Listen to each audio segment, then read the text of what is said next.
여름교회에서 지금 목회를 하고 있어요. 여름교회는 작년에 세워진 교회고요. 지금 개척을 해서 제가 거기서 목회를 하고 있습니다. 제가 이제 있는 교회는 평신도 공동체를 지향하거든요. 전 한국기독교장로회 소속이고, 허니 목사님이랑은 20살 적부터 학교에서 계속 같이 봤던 동기 동창생이에요. 그래서 계속 그 대학원도 같이 다니면서 연이 이제 쌓였고, 결혼식 할 때 축가도 하고, 아이가 태어날 때마다, 아이가 많이 태어나더라고요. 그래서 돈이 많이 들어가는 친구 중에 하나인데, 그렇게 이제 연을 쌓고 있고, 이제 목회를 그분은 이쪽에서 이제 군목을 계속해서 이어나가고 계시고, 저는 이제 조금 뭔가 젊은 세대들과 함께 할 수 있는, 그 젊은 세대가 단순히 나이만을 이야기하진 않고요. 기존 어떤 교회하고는 조금 다른 방향의 예배를 제안하고 싶어 하는 사람들이 같이 모여서 시작했어요. 그래서 이제 이렇게 뭐 엄청나게 얘기하지만 쉽게 말해서 저희 교회에서는 제가 권위가 없다는 이야기예요. 평신도 공동체라는 건 목사만이 축도권을 갖고 있거나 목사만이 막 기도하는데 어떤 능력을 갖고 있다거나 하지 않고 교회 안에서의 공동기도나 축도도 공동기도를 가지고 있어요. 그러다 보니까 그런 이제 평등한 공동체, 목사와 이제 평신도들 간의 위계가 없는, 그래서 이제 직분을 따로 두지 않고 그런 교회를 만들다 보니까 가끔은요, 이렇게 말씀을 선포해 주시겠다 이런 얘기를 할 때 너무 기분이 좋은 거예요. 저희는 뭐 설교 오늘 뭐 이제 저한테 김정원 목사님이라고 부르는 사람들 있지만 다 똑같이 정원님 뭐 서로가 이름을 아까 우리 지금 장로님 성함이 김경호 장로님이면 경호님 이렇게 다 부르거든요. 그러면 정원님 나오셔서 오늘 이걸로 설교합니다. 라고 하면서 올라가니까 말씀을 선포한다고 이렇게 장로님이 저를 얘기해 주시니 너무 오랜만에 괜히 뭔가 기쁨이 들고 그 다음에 성가대가 저희는 없고 같이 이제 찬양을 하거든요. 지금 한 20명에서 25명 모이는 작은 공동체니까. 그래 누가 이렇게 은혜롭게 찬양을 해주니까 정말 너무 감사한 거예요. 그래서 저희 교인들이 제발 밖에 나가서 본인 교회 그 뒷담화 좀 하지 말라고 맨날 그러거든요. 근데 여지없이 여기에 오니까 남의 떡이 더 커 보이나 봐요. 막 반주자도 너무 아름답고 찬양인도 하시는 분도 너무 막 아름답고 막 너무 지금 제가 그 부럽다. 허은희 목사님이 참 부럽다라는 생각을 하면서 이 자리에 선 것 같습니다. 그래서 오늘은 한 번도 그 1년 동안 제가 그 전에 부목사로 심호할 때는 이렇게 손도 올려보고 축도도 하고 했었는데 지금은 이렇게 올리려고 하면 에이 뭐 하시는 거예요? 라고 하는 우리 교인들 속에서 이렇게 여러분들과 함께 그래도 좀 존중받는 느낌으로 선다는 게 참 감사하고 환대해 주셔서 다시 한 번 또 감사하다는 인사를 드립니다. 제 어머니가 저한테 그 설교하는 데 있어서 몇 가지 그 피드백을 해주시거든요. 가장 많이 나오는 피드백이 뭔 설교가 그렇게 어렵냐. 그리고 그 청중들 가끔 이렇게 찍는 영상을 보면 저는 그걸 보지도 않는데 저희 어머니가 그걸 확대해서 봐봐 이분도 주무시고 이분도 주무시고 이분도 주무시지 않니? 그리고 여기 있는 이 성가대분들 이렇게 이분들도 앞에 있는데도 네 설교를 아무도 듣고 있지 않잖니? 그 이유는 네 설교가 너무 재미가 없고 어렵기 때문이다 하면서 촌철살인 목사가 가족들한테 인정받으면 정말 찐 목사거든요. 근데 저는 아직 그렇지 못한 거예요. 저희 어머니가 볼 때는. 그래서 저희 어머니의 그 의견을 적극 수용하여서 언젠가부터는 되게 많이 덜어내고 좀 재밌는 스토리텔링이 있는 이야기들을 좀 전달하자라고 마음을 먹기 시작했는데요. 그 중에서 좀 성공한 설교가 몇 개 있지 않겠습니까? 오늘 설교의 이야기 소스가 많은 사람들이 저와 함께 같이 공감했던 이야기여서 이렇게 낯선 곳에 있을 때 저희들이 아이스 브레이킹이 되지 않았을 때 조금 괜찮을 것 같다 하는 그 이야기를 가지고 왔거든요. 제목은 원더풀 만들기인데 이 원더풀이라고 하는 것은 놀라운이라는 거잖아요. 그런데 이 놀라움을 어떻게 우리가 만들 수 있을까를 고민하는 시간을 한번 삼아 보려고 해요. 원더풀한. 원더로 가득 찬 것이 무엇인지를 한 이야기로 가져왔는데 그 이야기의 제목은 원더예요. 보여주시면 이미 앞에서 저의 설교를 들으신 분들은 좀 딴 생각하셔도 돼요. 왜냐? 똑같거든요. 그래서 좀 딴 생각하셔도 되고 우리 다음 장 한번 보여주시면요. 이 책인데요. 여기 오니까 좋네요. 일부 예배 때는 제가 벌써 옛날 사람이라서 제가 하는 이야기에 있어서 갭이 느껴졌는데 저랑 그래도 비교적 그 사공 제가 이제 올해로 윤석열 나이 이렇게 윤석열이라고 군대에서 말해도 돼요? 안 되나요? 대통령님이라고 얘기해야 되나요? 그 나이로 40이 됐는데요. 저랑 비슷한 또래가 계신 분들도 있고 저보다 조금 연배가 있으신 분들도 있는데 제 때에 학교 다닐 때 가장 베스트셀러 중에 하나가 이 원더라는 책이었어요. 이 표지에도 보시면 알겠지만 이 한 소년의 이야기를 담은 책이에요.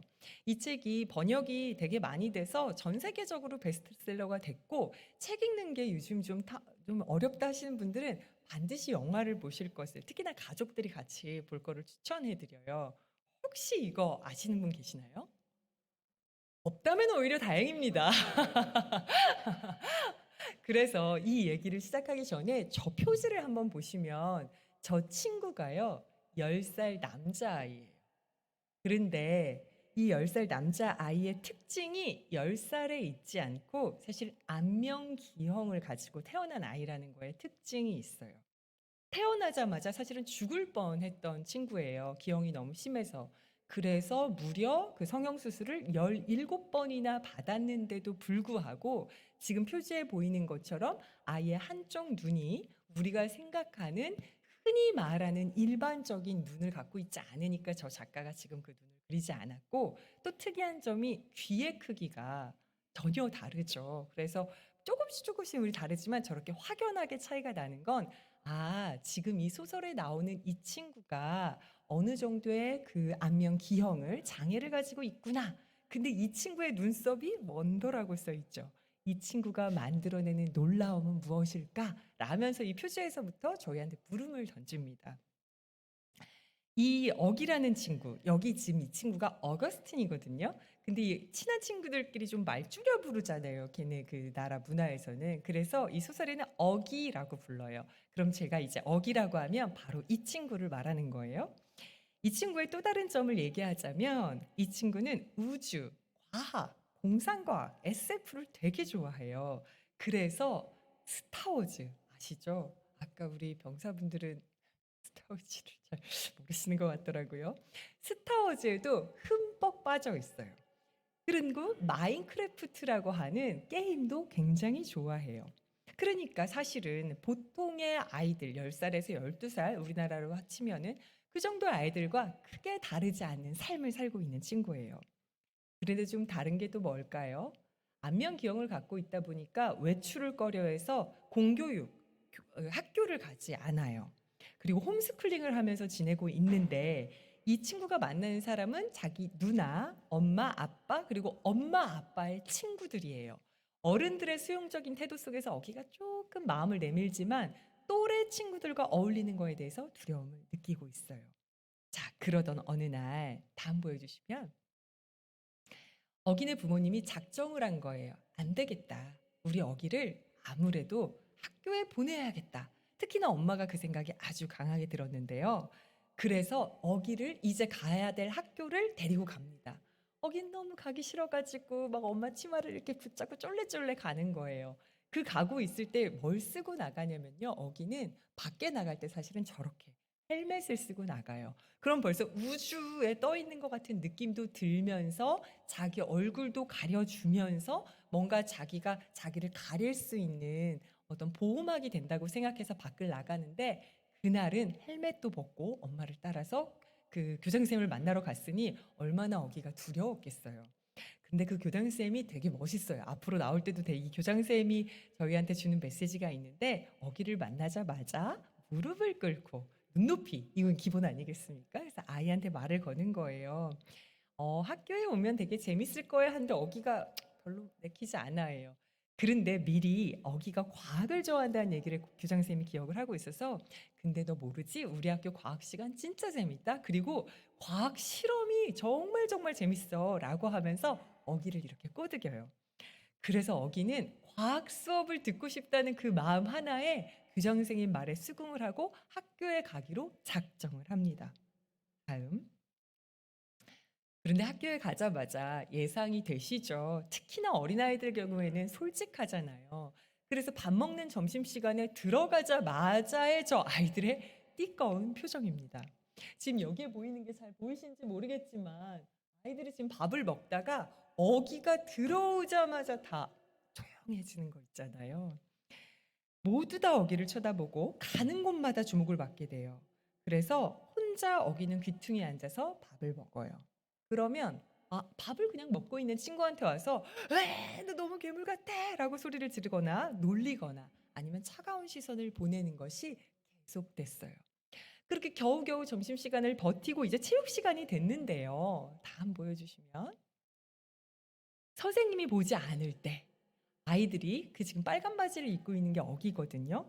그 어기에게 막 공을 던지면서 괴롭히기 시작하는 거예요. 그러니까 어기의 첫날 학교 생활이 아주 힘들어 보였어요. 그날 어기는 집에 돌아가는 내내 시무룩하고 가족들과의 식사 자리에서도 말을 하지 않아요. 사실은 어기네들의 어기 식구들과의 식탁 대화는 늘 즐거웠거든요. 근데 어기는 한마디도 하지 않고 가만히 앉아 있어요. 엄마가 눈치를 당연히 챘겠죠. 그리고 온 식구들은 사실 어기한테 뭘 기다렸겠어요? 오늘 학교가 어땠는지를 듣고 싶었는데 아무도 묻지 않고 어기만 계속 쳐다보고 있는데 입을 꼭 다물고 방으로 들어가 버렸어요. 자, 엄마가 아이가 방에 그렇게 들어가니까 문을 똑똑 두드리고 어기한테 갑니다. 그리고 어기한테 이제 말을 하려고 해요. 그 대화의 일부예요. 봐주시면 이 대화가 되게 가슴이 아파요. 저는 이거를 아침에도 설교를 하고 이전에도 한 설교인데 이 얘기를 여기서 하면서도 얘가 자꾸 울컥하는데 저희 엄마가 또 하나 힌트를 줬거든요. "너가 울면 안 돼. 네 설교를 듣고 교인들이 울어야지 네가 먼저 울어버리면 안 된다고 해서 '아 그렇구나.' 해 가지고 제가 많이 눈물이 많은데도 자꾸 안 울거든요. 근데 보세요. 이게 안 울 수 있는 대화인지 한번 보세요. 어기가 엄마한테 그래요. "말해 봐." 하니까 어기가 그래요. "난 왜 이렇게 못생겼어?" 라고 물어보는 거예요. 그 말을 들은 엄마의 가슴이 얼마나 무너졌겠어요. 그런데 엄마가 당당하게 이렇게 얘기해요. "아니, 넌 못생기지 않았어. 그리고 누구도 못생기지 않았어." 라고 해요. 그럼 보통 드라마에서는 거기서 "그렇지. 나는 못생기지 않았어."라고 하는데 사실 솔직하게 여기가 이 말을 해요. 근데 나하고는 왜 아무 말도 안 하는데 사람들이 괜찮은 척 하려고 해도 "그게 안 돼."라고 하면서 엉엉 우는 거예요. 근데 그 장면이 그 조그마한 아이가 이 영화에서도 되게 조그마한 아이가 연기를 하거든요. 너무 안쓰러운 거예요. 자, 아이는 학교를 갔을까요? 안 갔을까요? 그럼에도 불구하고 아이가 엄마한테 무언가 위안을 얻은 거예요. 그래서 다음날 다시 학교를 갑니다. 다음 보여주시면 누나가 또 끝장나게 멋있거든요. 이제 영화를 보시면 누나에 대한 스토리도 나오는데 오늘은 어기에 집중을 할 텐데요. 이 누나 역시도 아마 여기 자녀분들이 있는 분들은 훨씬 이해할 텐데 동생이 장애가 있거나 약한 존재일 땐 그 누나가 또 입는 정신적 스트레스가 크잖아요. 그럼에도 불구하고 이 누나가 어기를 굉장히 조력해 주는 역할로 나와요. 이제 딱 아침에 인제 학교를 들어가려고 하는데 어기가 교문에서 주저주저 하는 거예요. 왜? 어제의 그 생각이 나면서 갑자기 자신이 없어지는데 그 누나가 어기 귀에다 대고 이렇게 말해요. "야, 누가 너 쳐다본다고 하면 쳐다보라고 해. 야, 원래 돋보이게 태어나면 섞이기 어려운 거야."라고 하면서 어기를 한 방에 마음에 힘을 쫙 북돋아 주는 말을 합니다. 누나의 그 말을 듣고서 어기가 용기를 내서 물론 헬멧은 썼어요. 운동장을 처벅처벅 걸어가는 장면이 나와요. 자, 학교에 갔습니다. 다음 보여주시면 보시면 근데 친구가 생기는 거예요. 아이들은 또 친구를 사귈 수가 있잖아요. 그 가능성을 저희는 믿잖아요. 근데 어떻게 친구가 생겼냐면 너무 공감이 가요. 뭐 서로가 이렇게 재밌게 놀다가가 아니라 어기는 과학을 정말 좋아하고 영특하거든요. 과학 시간, 수업 시간에 이제 쪽지 시험 같은 걸 보는데 답을 쓰는데 앞에 지금 저기 보이는 친구가 잭이라는 친구예요. 과학을 정말 못하는 젬병인 거예요. 시험을 보는데 옆에 이렇게 보니까 어기가 옆에 앉아서 답을 제법 쓰는 거예요. 그러니까 얘는 안 쓰고 있다가 이렇게 쭈뼛거리니까 어기가 시험지 자기 거를 요렇게 보여줘요. 그래서 그거를 신나게 잭이 베끼면서 둘은 친구가 되는 거죠. 그리고 나서부터 둘이 같이 밥을 먹기 시작하는 거예요. 그러면서 "나는 과학을 잘하는 네가 너무 신기해."라고 하면서 막 서로가 칭찬을 하면서 둘은 가까워지게 됩니다. 다음 보여주시면 이 가까워진 대사 중에 하나가 이거예요. "야 근데 너 성형수술도 생각해 봤어?"라고 물어보는 거예요. 굉장히 무례한 것 같지만 사실은 이 안에 신뢰관계가 생긴 거예요. 그런데 어기가 여기에 또 이렇게 뭔가 너스레를 떨면서 말을 해요. "야야야 이게 이미 받은 거야. 이렇게 잘생겨지려면 진짜 많이 받아야 돼."라고 하면서 자기 어필을 하는데 이 두 대화가 얼마나 따뜻하고 그 신뢰관계 속에 있는지를 저희가 충분히 이해할 수 있을 것 같아요. 그래서 이렇게 행복한 일만 된다면 원더풀한 일이 아직은 만들어지지 않았겠죠. 다음 보여주시면 이렇게 원더풀한 건 지금 이 행복한 감정이 여기까지 나와요. 한국이나 그 미국이나 놀이터에 있는 뱅뱅이. 여기는 좀 더 전투적이네요. 뱅뱅이가 누워서 하는 건데요. 대신에 잭이랑 같이 있지만 아직 어기가 헬멧을 쓰고 밖에 나와 있는 게 이 장면에 보이죠. 아직은 원더풀함이 조금 덜 만들어져 있는 상태예요. 자, 다음에 사건이 벌어집니다. 보여주시면. 할로윈 대가 있었어요. 이제 초등학교 아이들한테도 할로윈 대회는 굉장히 기쁘고 즐거운 축제의 날이었어요. 그래서 모두가 분장을 하고 학교로 오는데 분장 중에서 어떤 친구는 뭐 피칠갑을 하고 오는 친구도 있고 어떤 친구는 이렇게 가면을 쓰고 있는데 바로 저 가면을 쓰고 있는 친구가 어기예요. 그래서 막 신나게 학교에 왔으니 이 축제를 처음 즐겨보잖아요, 어기는. 그러니까 너무 신난 마음에 막 이제 반으로 들어가는데 거기에 잭이 있고 잭이랑 다른 친구들이 있는 거예요. 인사를 딱 하려던 찰나에 가슴 아픈 말을 듣게 돼요. 거기 있는 친구들이 잭이랑 같이 있었던 친구들이 어기를 욕하고 있었던 거예요.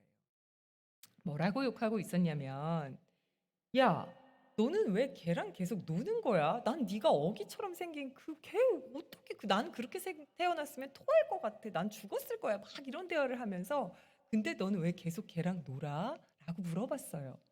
근데 그 다수의 사람들 속에서 잭이 마음에도 없는 얘기를 해요. "아, 사실은 나 교장 선생님이 시켜서 어기랑 노는 거야. 그래서 좀 잘해 줬더니 나만 따라다니잖아. 좀 귀찮아."라고 말을 해 버리는 거예요. 근데 그 대화를 누가 듣고 있었어요? 잭 바로 앞에 이 가면을 쓰고 있는 어기가 듣게 된 거예요. 잭은 전혀 몰랐고 어기는 너무 큰 상처와 상념에 빠져서 돌아갑니다. 자, 다음. 또다시 혼자가 된 어기. 또 점심시간에 밥을 먹죠. 왜냐하면 잭은 어기가 자기가 말한 거를 모른다고 생각하니까 어기한테 다가오지만 사실 어기는 이제 다시 마음이 굳게 닫힌 거예요. 어렵게 연문이 닫히니 그 마음이 얼마나 굳게 닫혔겠어요. 그래서 혼자 밥을 먹고 있는데 같은 반 친구인 저기 보이는 친구가 서머라는 친구예요. 이 친구를 저는 제일 좋아하는데요. 이 친구가 어기한테 다가와서 탁 앉는 거예요. "야, 안녕?" 라고 이렇게 인사를 해요. 그리고 나서 막 말을 거니까 어기가 서머가 하는 얘기는 하나도 듣지 않고 뭐라고 대답을 하냐면 "야, 너도 교장 선생님이 친하게 지내라고 시켰지? 나랑 굳이 친구하려고 안 해도 돼. 그런 노력 필요 없어." 라고 말을 해 버리는 거예요. 그래서 서머의 진심이 그 순간에 거절될 때 서머가 지금 어이가 없어 하는 표정이 저기에 담겨 있는 거거든요. 철벽을 치는 어기에게 어이없어 하는 서머지만 보통은 어떻게 돼요? 이렇게 거절당하면 '아 진짜 웃긴다 쟤.' 하면서 돌아갈 텐데 서머는 전혀 물러날 생각이 없어요. 왜? 교장 선생님이 시킨 게 아니니까. 나의 진정성을 믿으며 어기한테 다가간 거니까 그 자리에서 다시 한번 말해요. "아 그래서 어쩌라고." 막 이러면서 손을 탁 내밀어요. 그러니까 어기가 "야, 너 너 지금 나한테 손 내밀었어? 한번 떠보는 거예요. 너 나한테 손 잡으면은 병 옮을 텐데 라고 말해요. 그러니까 서머가 그런데 무슨 상관이 하면서 어기선을 탁 잡아버리는 거예요. 그러면서 둘 사이는 또 친구가 됩니다. 좋아, 뭐 어때? 라고 이렇게 해맑게 웃는 그 서머와 그 어기의 그 친구가 되는 그 순간 그것을 옆에서 계속 보고 있는 잭. 쟤네들은 친구가 됐는데 자기 옆에서는 어기가 한마디도 하지 않는 걸 보니 잭은 지금 막 마음이 타들어가는 거예요. 그리고 계속해서 자신을 피하는 어기의 마음이 잭은 궁금해졌어요. 복도를 지나다닐 때도 서머랑만 가는데 자기한테는 아는 척도 안 하고 반에서도 멀리 떨어져 앉으니 잭이 궁금해서 서머한테 물어봤더니 야, 대체 어기가 나한테 왜 그러는 거야? 물었더니 야, 너가 했던 말 다 어기가 들었어. 그래서 어기가 지금 심한 상처를 받았다고 라는 말을 듣고 잭은 너무 깜짝 놀래고 죄책감에 빠집니다. 다음, 이 어린 아이들이 얼마나 지금 마음이 여러 가지의 감정들이 충돌하고 소용돌이치고 있겠어요. 그래서 이제 잭은 깊은 후회를 하는 거예요. 부끄러움이라는 것을 만 10세의 아이가 처음으로 느끼게 되는 거예요. 자기 마음과는 다르게 다수의 사람들이 말하는 것에 몰려서 진심 어리지도 않은 속에 있는 마음도 아닌 것에 가서 그 어기에 대해서 그렇게 말한 거에 대한 성찰을 그 어린아이가 시작하는 거죠. 그래서 이 잭은 결심을 해요. 용기를 내고. 이제 그 어기를 욕했던 사람들을 떠나서 다시 잭은 어기로 가서 야, 우리 다시 친구하자 라고 하면서 서머랑 잭이랑 어기랑 이렇게 다시 친구가 됩니다.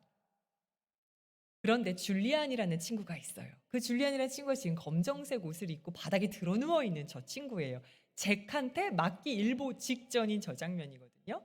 왜 그러냐면 이 줄리안은 어기 옆에 서머가 있는 것도 싫고 그 다음에 우리랑 같이 어기 뒷담화 깠던 잭이라는 친구가 다시 어기랑 노는 것도 약간 배가 아팠던 모양이에요. 그래서 줄리안이 계속해서 어기에 대해서 험담하고 폭력적인 말들을 늘어놓으니까 잭이 그거를 보고 이제는 예전의 잭이 아니잖아요. 부끄러움을 하고 성찰을 했던 잭이니까 너무 화가 나서 줄리안한테 화를 내다가 그만 싸움이 벌어지고 만 거예요. 자, 폭력이 일어났어요. 그럼 학교에서 문제가 되죠. 그런데 아까 그 무릎을 낮추고 우리 학교에 올래? 라고 했던 교장 선생님이 이렇게 얘기를 합니다. 처벌을 하지 않고 누구를 잭을 처벌하지 않으면서 친구를 때린 건 잘못이지만 좋은 친구를 지킨 건 잘한 일이다 라는 이야기를 학교에 발표해요. 자, 줄리아는 더 화가 난 거예요. 좋은 친구가 누구예요? 어기죠. 그 어기에게 혐오적 발언을 한 줄리안에 대해서 사실은 네가 잘못했고 비록 폭력적이었지만 그 잭의 용기는 가치가 있다라고 말을 하니 줄리안은 너무 화가 나는 거예요. 자, 줄리안이 여기서 멈췄을까요? 다음 사진 보여주면 이거에 대해서 불온전하다라고 하는 줄리안의 마음도 약간은 이해가 가죠. 그런데 그 방식이 다시 한번 이렇게 뻗쳐나갑니다. 단체 사진이거든요. 이 단체 사진을 옆에 이 선생님 검정색 양복을 맨 오른쪽에 있는 선생님 밑에가 한 자리 비어 있죠. 사실은 거기가 어기가 서 있는 자리예요. 근데 그 사진에 어기를 지워버리고서 그 밑에다가 괴물은 꺼져라고 지금 거기다 막 낙서를 해놓은 거예요. 그리고 나서 그걸 학생들이 지나다니는 그 사물함에다가 붙여놔 버린 거예요. 그러니까 줄리아는 사실은 더 지능적인 방법으로 어기를 괴롭히기 시작했고 이것이 사람들한테 조금씩 영향을 끼치잖아요. 사실은 어기가 불편하고 저 친구가 이렇게 정상성 속에 놓여 있는 것에 대한 불편함을 가진 친구들의 묘하게 따돌리는 분위기가 될 수밖에 없는 분위기를 만드는 그 무엇. 그것을 줄리아는 알고 있었던 거예요. 자, 이 일은 그런데 명확하게 혐오, 차별, 배제가 맞기에 학교에서는 진짜 학폭위가 열리게 됩니다. 다음 사진 보여주시면 줄리안에 대한 처벌이 내려지게 되는 거죠. 줄리안이 정학을 맡게 되는데요. 그 상황에서 지금 엄마, 아빠가 교장선생님과 같이 면담하는 장면이에요. 줄리안의 부모님들은 말을 해요. 아니, 고작 낙서 몇 장 가지고서 아이한테 처벌을 내는 게 말이 되냐? 왜 이 난리를 치냐라면서 교장선생님한테 따지기 시작해요. 그런데 이때 교장선생님이 줄리안과 그 부모님한테 말합니다. 이 내용이 아마 이 소설의 가장 중요한 메시지 중 하나라고 생각을 합니다. 다음 보여주시면. 어머니, 아버지, 어기의 얼굴은 바꿀 수 없어요. 우리의 시선을 바꿔야 하는 것이죠. 라고 말하면서 줄리아는 처벌을 당하게 됩니다. 자, 다음 사건인데요. 이렇게 평탄하지 않았던 시간이지만 다음 보여주시면 그럼에도 잭과 어기는 더욱 돈독해졌겠죠. 수학여행이라는 걸 어기가 가기로 마음을 먹습니다. 지금 이 사진에 보면은 잭 옆에 조그만하게 파란색 티셔츠를 입고 있는 게 얼핏 보이는 게 어기예요. 머리에 헬멧이 없죠. 수학여행을 가는데 헬멧을 쓰지 않고 재미나게 놀다가 깊은 산속으로 들어가게 된 거예요. 그런데 둘이서 이렇게 재밌게 놀고 있는데 어기와 잭에 비해서 훨씬 덩치가 큰 청소년으로 보이는 불량 학생들이 다가와서 시비를 겁니다. 근데 오자마자 저 친구들이 지금 뭐라고 하고 있는 장면이냐면, 야, 제 얼굴 좀 봐. 제 얼굴 봤어? 어떻게 저렇게 흉측하게 생긴 얼굴을 할 수가 있지? 난 저런 괴물 같은 얼굴은 태어나서 처음 봐라고 하면서 어기한테 와서 조롱의 목소리를 높였어요. 그러니까 잭이 조그만한 잭인데도 불구하고 주먹을 불끈 쥐고서 형들한테 소리 지르는 거예요. 그러지 마! 그만둬! 멈추라고 저항의 소리를 냅니다. 그러다 잭이 맞아 쓰러졌어요. 잭이 맞아 쓰러지니까 그 뒤에 잭 옆에서 바들바들 이렇게 그 어기가 떨고 있거든요. 근데 잭이 떨어져서 아파하는 거를 보니까 주눅 들어 조용히 서 있던 것을 멈추고 이 조그마한 고사리 같은 손을 쥐고서 그 사람들과 싸우려고 어기가 마음을 먹습니다. 이 긴장감이 넘치는 그 속에서 다음 보여주시면 갑자기 세 명의 친구들이 나타나요. 이 친구들이 누구냐면 아까 할로윈데이 때 어기에 대해서 같이 험담하면서 차별적인 발언을 했던 그 아이들이에요. 잭이랑 같이. 근데 이 아이들도 산속으로 들어왔는데 봤던 장면이 뭐예요? 덩치 큰 형아들이 어기랑 잭을 괴롭히고 있고 어기에 대해서 계속해서 나쁜 말을 쏟아내고 있는 것을 이 친구들이 목격한 거예요. 본능적으로 이 친구들이 그 형들에게서 그들을 구해주려고 5명이 한 편이 돼서 싸우는 장면이에요. 바로 그 직전인데요. 함께 힘을 모으고 잭과 어기, 이 친구들 모두 숲속을 불이 나게 빠져나올 수 있게 되었습니다. 다음 장면이에요. 아, 이제 친구가 둘이 아니라 5이 됐네요. 이 장면은 숲에서 딱 빠져나오니까 스르르 예쁘게 반짝반짝거리는 강물 앞에 5명이 서 있는 장면이에요. 자, 이때 어기가 그걸 바라보면서 갑자기 눈물을 쏟기 시작해요. 이 장면에서 소설은 어기가 도대체 왜 울고 있지라는 것을 일일이 어기는 말하지 않거든요. 그런데 우리가 한번 공감을 해보자면 아마 어기는 괴롭힘을 당했던 장면들이 주마등처럼 지나갔을 수도 있고 있는 모습 그대로 세상과 맞서려고 헬멧을 벗고 자기의 모습을 드러내며 애쓰던 자신의 모습이 생각났을 수도 있고 낯설고 두렵기만 했던 친구들과 마음이 연결되는 그 순간 무언가 울컥했을 것 같습니다. 전 이 장면에서도 너무 많이 울었던 것 같은데 아마 여러분들도 이 어기의 마음이 공감되실 생각을 합니다. 다음 장면인데요. 원더 영화의 대표적인 장면이기도 합니다. 마지막 장면인데 반 친구들 모두가 자기의 모습 그대로를 드러내고 서 있는 모습이에요. 어기도 한 자리, 아까 없었던 어기가 딴 하고 여기 끝에 선생님 밑에 파란색 셔츠를 입은 어기가 있죠.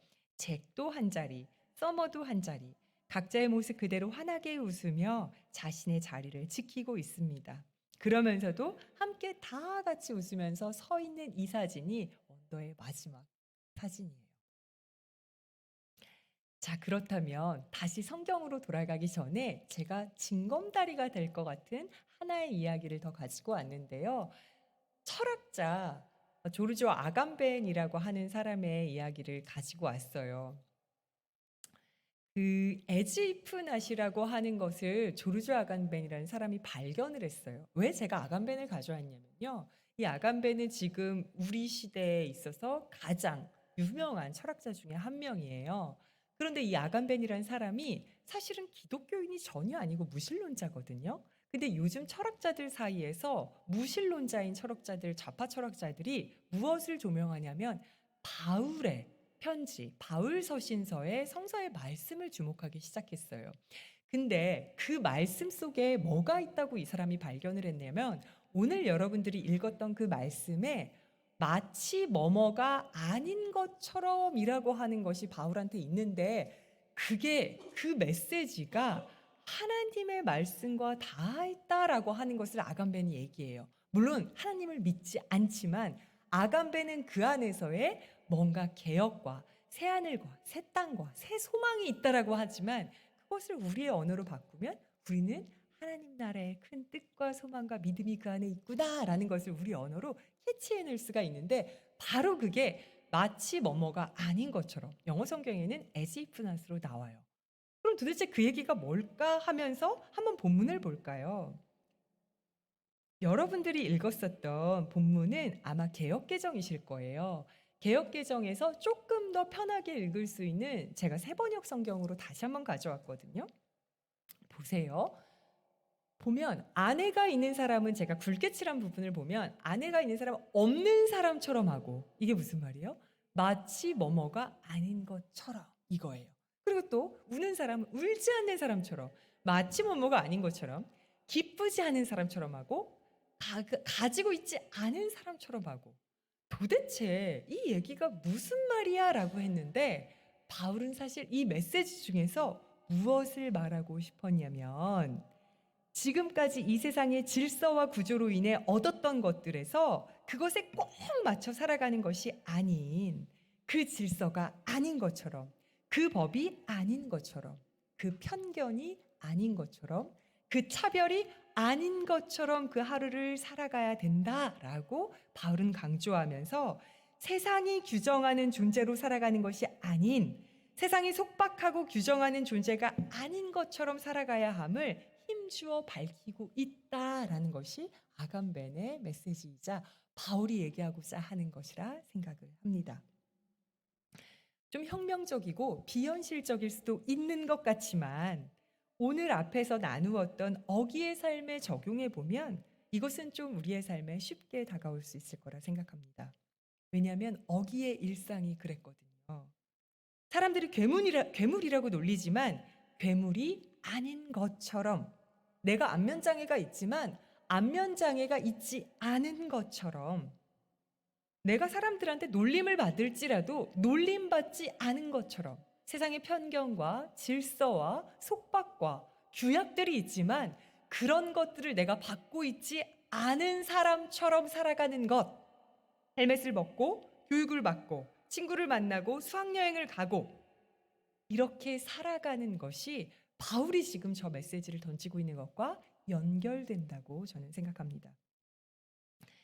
세계가 너는 예외야. 우리가 맞고 너는 틀렸어. 아, 너는 약하잖아. 넌 잉여잖아. 넌 나이가 어리잖아. 넌 여성이잖아. 넌 남성이잖아. 넌 장애가 있잖아. 등등등의 이유로 여러 가지의 예외 상태로서 너는 그렇지 않아라고 했을 때 내가 그렇지 않은 사람처럼 살아가는 것. 이렇게 정상이 아니라고 소리 지를 때 정상인 것처럼 살아가는 것. 이러한 삶의 태도가 이러한 전체의 틈과 균열을 내는 작업을 할 수 있다고 생각합니다. 우리의 삶의 방식이 뭐뭐가 아닌 것처럼 일 때 주위 사람들의 편견과 관습과 차별적 구조를 무너뜨릴 수 있다고 생각합니다. 마지막 장면입니다. 원더. 처음으로 돌아왔는데요. 그리스도인에게 무엇이 원더, 놀라움, 경탄입니까? 저는 어기와 같이 자기의 초월을 이루는 것이라고 생각합니다. 그럼 그 초월을 어떻게 하냐? 우리한테 초능력이 있어서 무언가를 넘어설 수 있느냐? 아니요. 여러분들이 가지고 있는 지금의 그 현실의 한 단계를 넘어가는 것. 어기가 헬멧을 벗었듯이 여러분들을 옥죄이고 있고 규약하고 있고 혹은 여러분들을 차별하고 있는 것들에 그것을 한 단계 넘어서는 것이 저는 그리스도인들이 가지고 있는 원더풀함이라고 생각합니다.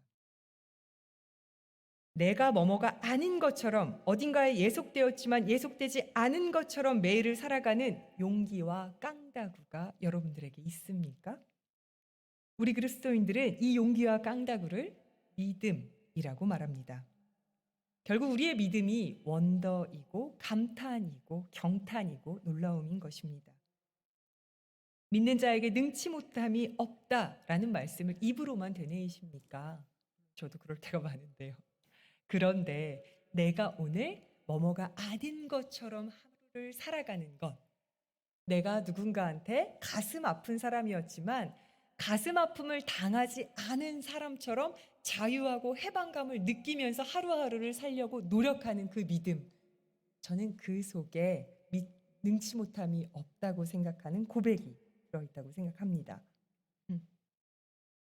원더풀하지 않은 세상, 원더풀하지 않은 지금의 상황이겠지만 원더풀한 믿음을 가지고 여러분을 억누르고 있는 현실이 있다면 마치 내가 억눌리지 않은 것처럼 그렇게 다시